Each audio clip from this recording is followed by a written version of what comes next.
Indigo उड़ान संकट पर सरकार का बड़ा कदम, हवाई किराए की अधिकतम सीमा तय। इंडिगो एयरलाइंस में उड़ानें रद्द होने और क्षमता घटने के कारण अचानक बढ़े हवाई किराए पर लगाम लगाने के लिए सरकार ने एक बड़ी घोषणा की है। घरेलू उड़ानों के लिए अधिकतम किराया सीमा लागू कर दी गई है, जिसके तहत 500 किलोमीटर तक की यात्रा का टिकट अब अधिकतम 7,500 रुपए में मिलेगा। यह फैसला यात्रियों को अचानक बढ़े हुए मनमाने किराए से राहत देने के उद्देश्य से लिया गया है। इंडिगो संकट के बीच रेलवे का सहारा, 37 ट्रेनों में अतिरिक्त कोच और स्पेशल ट्रेन। इंडिगो की कई उड़ानें रद्द होने के बाद यात्रियों की सुविधा के लिए रेलवे ने पहल की है। रेलवे ने 37 ट्रेनों में कुल 116 अतिरिक्त कोच लगाए हैं ताकि अधिक यात्रियों को समायोजित किया जा सके। इसके अलावा पश्चिम रेलवे ने साबरमती और दिल्ली जंक्शन के बीच स्पेशल किराए पर एक सुपरफास्ट स्पेशल ट्रेन भी चलाने का निर्णय लिया है। वित्त मंत्री ने रुपए की गिरावट पर दिया बड़ा बयान, रुपया अपना स्तर खुद तय करेगा। भारतीय रुपए में जारी गिरावट को लेकर वित्त मंत्री निर्मला सीतारमण ने बयान दिया है। उन्होंने कहा है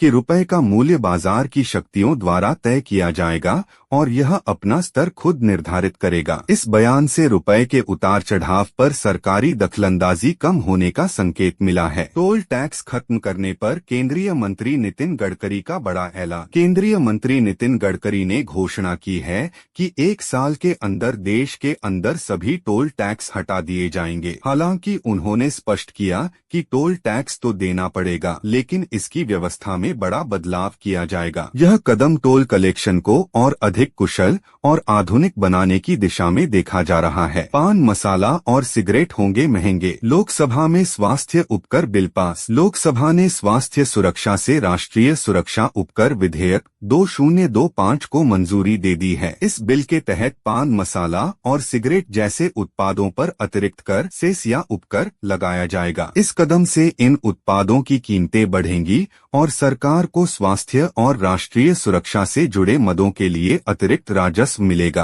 अनिल अंबानी समूह की कंपनियों के खिलाफ एड की कार्रवाई। अनिल अंबानी समूह की कुछ कंपनियों के खिलाफ प्रवर्तन निदेशालय एड ने बड़ी कार्रवाई की है। यह कार्रवाई किस मामले से जुड़ी है, इसकी विस्तृत जानकारी अभी सामने नहीं आई है, लेकिन इसे एक प्रमुख खबर के रूप में छापा गया है। एमीन प्रमुख असदुद्दीन ओवैसी ने 6 दिसंबर को बताया ब्लैक डे। एमीन प्रमुख असदुद्दीन ओवैसी ने 6 दिसंबर को ब्लैक डे बताते हुए प्रधानमंत्री के एक बयान पर हमला बोला है। इस दिन बाबरी मस्जिद विध्वंस की बरसी होने के कारण यह बयान राजनीतिक गलियारों में चर्चा का विषय बन गया है। यूपी में बिजली चोरी रोकने और बिल वसूली के लिए योगी सरकार की नई व्यवस्था। उत्तर प्रदेश में योगी सरकार ने बिजली चोरी रोकने और बिजली बिल की वसूली को और प्रभावी बनाने के लिए नई व्यवस्था लागू की है। अब समय पर बिजली बिल नहीं भरने पर लाइनमैन आपके घर आकर बिजली नहीं काटेगा, लेकिन व्यवस्था को तकनीकी रूप से मजबूत किया गया है। लाइफ सपोर्ट पर है इंडिया गठबंधन। उमर अब्दुल्ला के दावे से सियासी हलचल तेज। जम्मू और कश्मीर के पूर्व मुख्यमंत्री उमर अब्दुल्ला ने इंडिया गठबंधन को लेकर एक बड़ा बयान दिया है। उन्होंने कहा कि गठबंधन लाइफ सपोर्ट पर है